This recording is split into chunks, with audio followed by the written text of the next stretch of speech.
चलिए हम लोग क्या पढ़ रहे थे, इतिहास का चैप्टर 1 यूरोप में राष्ट्रवाद का उदय।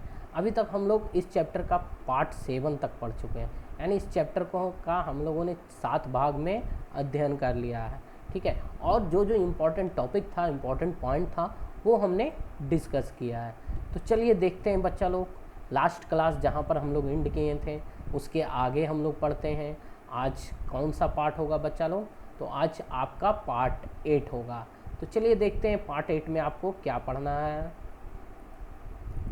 तो देखिए, आपको पार्ट 7 हम लोग यहाँ पर एंड किए थे कि आपको बताए थे कि मेजनी गैरीबाल्डी का विचार किससे नहीं मिलता था? काबूर से।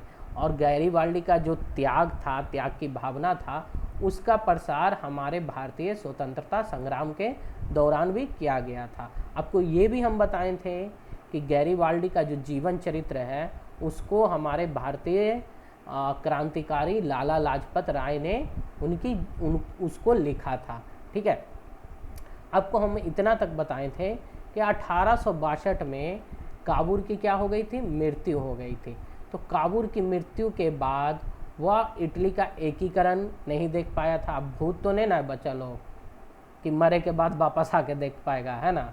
तो काबूर की मृत्यु हो गया था तो वो तो एकीकरण नहीं देख पाया। ठीक है, अब कुछ क्षेत्र अभी भी बाकी था जो इटली में शामिल नहीं हुआ था, जैसे वेनेशिया और रोम, ये कुछ क्षेत्र थे जो इटली में शामिल नहीं हुए थे। तो देखिए, अब जो शेष इटली का था एकीकरण का जिम्मेवारी अब किस पर आ गया था? विक्टर एमैनुअल पर आ गया था बच्चा लोग। ठीक है, और विक्टर एमैनुअल ने इस जिम्मेदारी का बखूबी निर्वहन किया। और जब 1870-71 में फ्रांस और प्राशा के बीच युद्ध हो गया, ठीक है, अब इस युद्ध के कारण पोप को फ्रांस का संरक्षण देना संभव नहीं था। ठीक है, तो विक्टर एमैनुअल ने क्या किया? इस युद्ध का लाभ उठाया। ठीक है, और उसने क्या किया? तो लाभ उठाया विक्टर एमैनुअल ने। तो पोप को कुछ समझ में नहीं आया, तो पोप ने खुद को कहाँ बंद कर लिया? वेटिकन सिटी के किले में बंद कर लिया। ठीक है, तो अब किले में बंद कर लिया उस क्षेत्र में।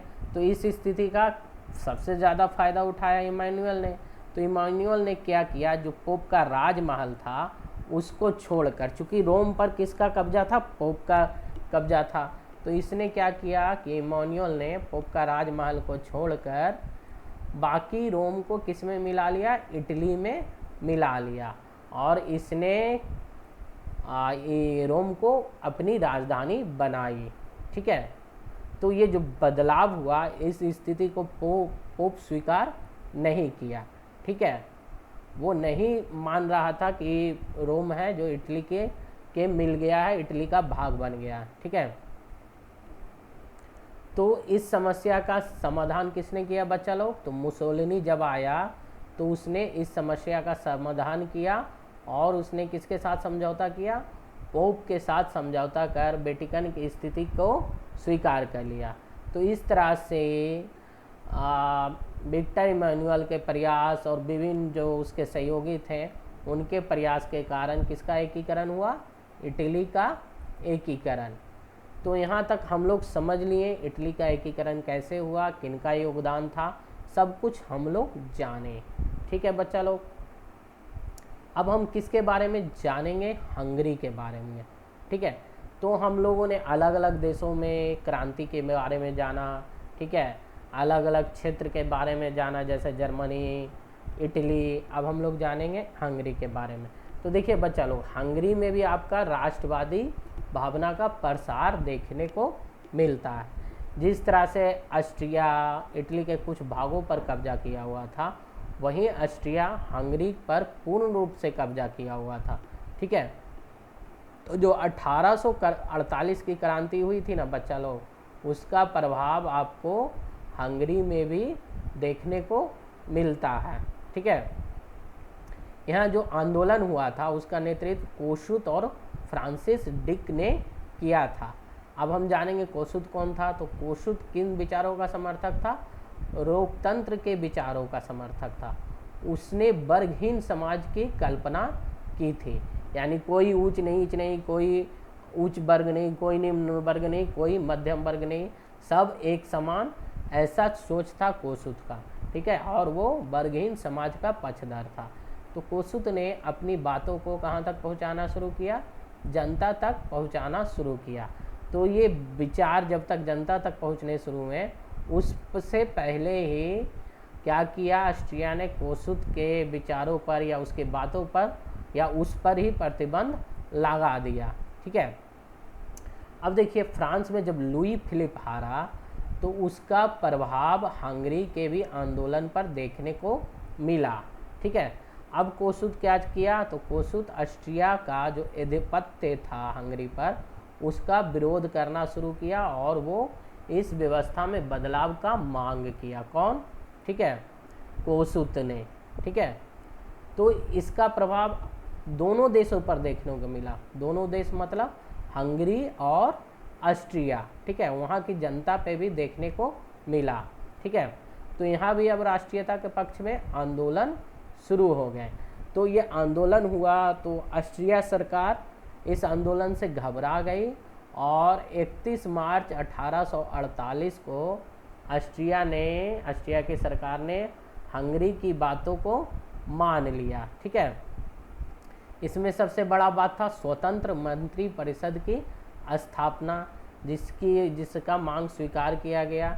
ठीक है, अब इसमें किसके शामिल किया गया, इसमें ऑस्ट्रिया का कोई इंटरफेयर नहीं था, इसमें सिर्फ हंगरी के ही सदस्य शामिल हुए। प्रेस को स्वतंत्रता दिया गया, राष्ट्रीय सुरक्षा सेना की स्थापना की गई, सामंती प्रथा को समाप्त कर दिया गया और जो प्रतिनिधि सभा थी बच्चा लोग, उसका बैठक प्रत्येक वर्ष कराने की घोषणा की गई। कहाँ? तो हंगरी की राजधानी, आपको पूछेगा हंगरी की राजधानी भी पूछ सकता है, याद रखना, हंगरी की राजधानी बुडापेस्ट में।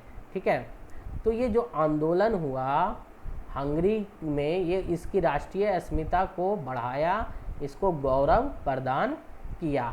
तो उम्मीद है कि आप लोगों को हंगरी का ये जो आंदोलन था वो समझ में आएगा।